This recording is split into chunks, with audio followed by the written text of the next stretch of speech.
We are looking at a worksheet called Undo Redo, and it immediately reminds us of a very powerful Excel feature. This feature was mentioned briefly in an earlier video, but now we will explore it in more detail. I am about to make a change on this sheet. I want to insert a new row between rows 1 and 2. Since I am still learning Excel, I might think the correct way is to highlight the cells first. Then I look at my keyboard to find the Insert key. But instead of pressing Insert, I accidentally press Delete. Suddenly, everything looks wrong. Some numbers are gone, and the formulas look broken. If I do not know Excel well, I might panic and assume that I need to retype everything manually. But there is no need for that. Excel has a simple way to reverse mistakes. In the Quick Access Toolbar, which is above the menu, there is an arrow that curves to the left. That button is called Undo. Next to the icon, Excel usually shows a word describing the last action. In this case, it says Clear, because I accidentally cleared some cells. Right beside it, Excel also shows the keyboard shortcut, CTRL+C. Instead of clicking the button, I could press CTRL+C to undo the mistake. When you see a shortcut like CTRL+C written in this format, it means hold down the Control key, and while holding it, press the letter Z. So, if I highlight some data again and press Delete on purpose, I can immediately fix it by pressing CTRL+Z. There are many times in Excel when you try something but are not sure if you want to keep the change. For example, imagine I change a number to 160. This will change the profit values and maybe other results too.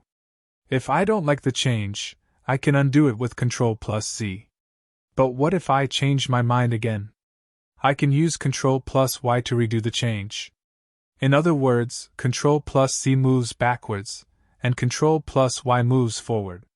You can switch between the two as much as you need. Sometimes you may want to undo more than one action. Excel can keep track of your last 100 actions. To see them, click the small drop-down arrow next to the Undo button in the Quick Access Toolbar. I will take a few actions now to show how this works.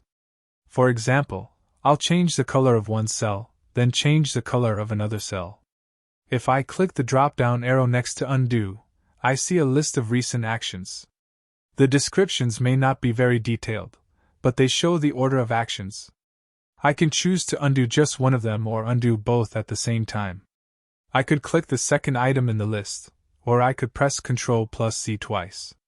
If I change my mind again, I can press CTRL+Y to redo the steps. I can go backwards with CTRL+C and forward with CTRL+Y.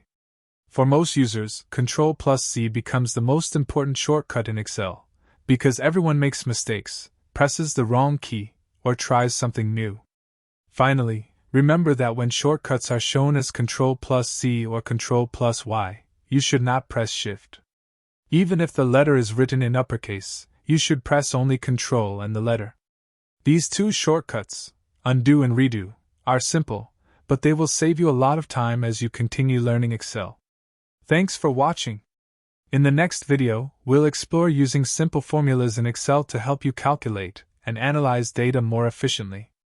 If you enjoyed this lesson, please subscribe, like, and share the video to support the channel and help others learn Excel easily. See you again.